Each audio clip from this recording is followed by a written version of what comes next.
Marajaw na adlaw, greetings to all, especially to RFIC. Allow me to introduce myself. My name is Jerry Biingito, currently working as a draftsman at Municipal Engineering's Office of Madrid, Surigao del Sur. I graduated with the Bachelor of Science in Industrial Technology, major in architectural drafting, and I'm a licensed master plumber. I took the DLP program to gain more knowledge in land use, and I'm planning to take the Environmental Planning Board examination in the future. To complete my P299 Research Methods in Planning subject, today I'm presenting my research proposal entitled Sustainable Land Use, Planning and Climate Resilience in Riverside Communities, a case of Barangay Bagsak, Madrid, Surigao del Sur.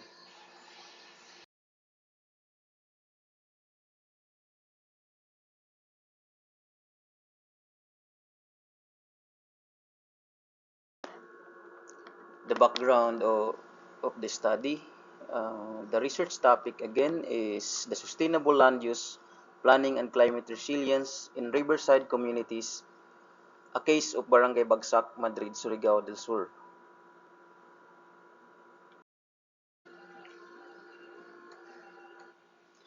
As we can see in the map, the Barangay Bagsak is in the middle of two gigantic rivers. The blue represent the Caracan River, the green represented by the Buyaan River.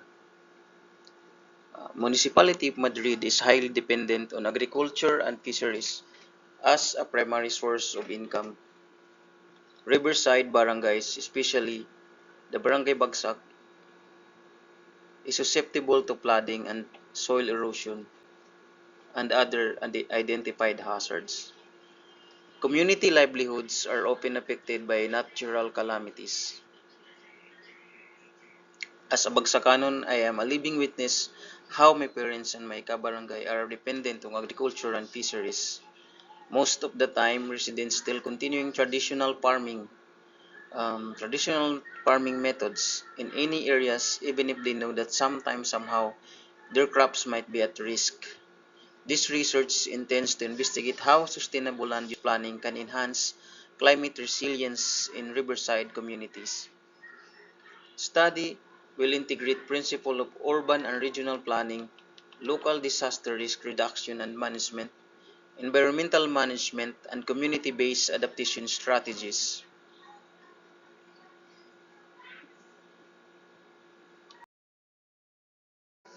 The statement of the problem. The main research question: in what ways can sustainable land use planning strengthen climate resilience and reduce vulnerability to flooding and other climate hazards in Barangay Bagsak, Madrid, Surigao del Sur? Followed by three specific questions.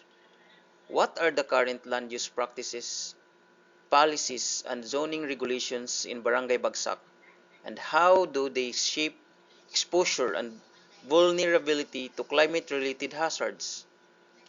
How do local communities perceive climate risk and what adaptive strategies, formal or informal, do they currently employ? Third is, which sustainable land use planning approaches such as risk-sensitive zoning, agroforestry, and nature-based solutions can be integrated into local planning to improve long-term climate resilience?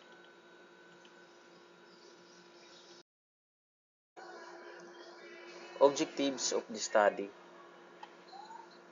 assess the existing land use practices, zoning regulations, and local policies in Barangay Bagsak and determine how this influenced the community's exposure and vulnerability to hazards such as flooding, soil erosion, landslides, ground shaking, and tropical cyclone. Identify community perceptions of climate risk and document current adaptive strategies, both formal and informal, used by households and local institutions in responding to climate-related hazards. Evaluate the potential integration of sustainable land use planning approaches, including risk-sensitive zoning, agroforestry, green infrastructure, and nature-based solutions into the local planning process to enhance long-term climate resilience, analyze hazard exposure and spatial vulnerability using available SIDRA maps, in example, the flood and soil erosion exposure maps, to determine high-risk zones and their implications for settlements, agriculture, and livelihoods. Develop evidence-based and recommendation for strengthening municipal and barangay land use planning to reduce climate risk and support sustainable development in riverside communities like Barangay Bagsak.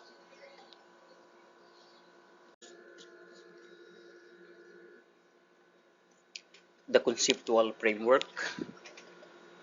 Contextual inputs like socioeconomic conditions, existing land use patterns, hazards exposure directly pointing to the mediating system like community perceptions, institutional capacity, and adaptive and coping strategies.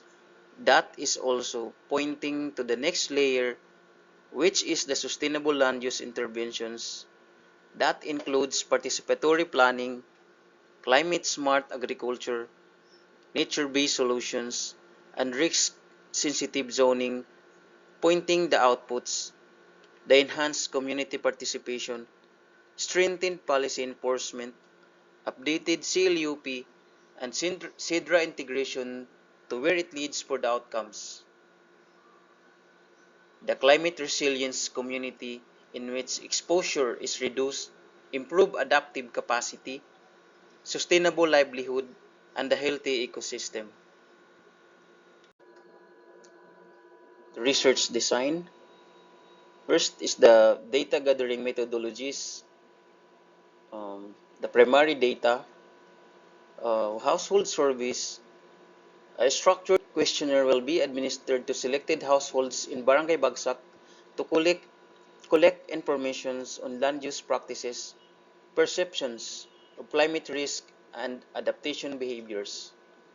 Key informant interviews conduct with barangay officials, local planners, and agricultural officers to understand policies, planning processes, and institutional responses. There is also a field of observation, direct observation of land use patterns, example the agricultural zones, settlement locations, erosion-prone areas. Research design continuation. The secondary data in which to be collected like the comprehensive land use plan of the municipality, forest land use plan or FLUP, hazard maps, flood, soil erosion, landslide,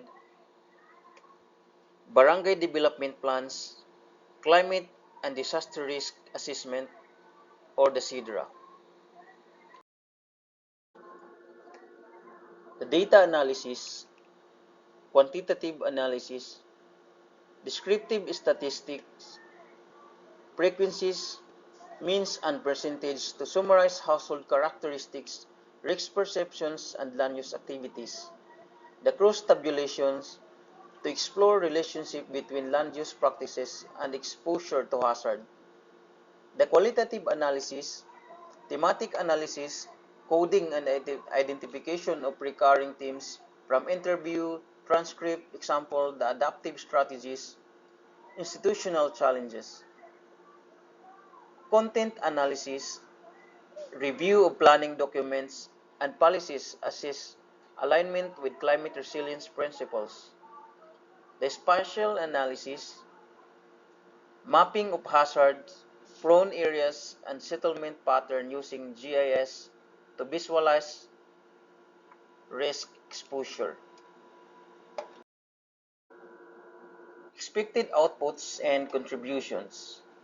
The evidence-based recommendations, practical strategies for strengthening municipal and barangay land use planning to reduce climate risk, enhance local planning documents, contributions to the Madrid LGU's SIDRA and CLUP, integrating risk-sensitive zoning and adaptive measures, improve community resilience, empowering barangay bagsak households with community-centered adaptation strategies to ensure future losses. a case study and model, a valuable case model for the other LGUs facing similar environmental and developmental challenges in the Philippines. Thank you for watching.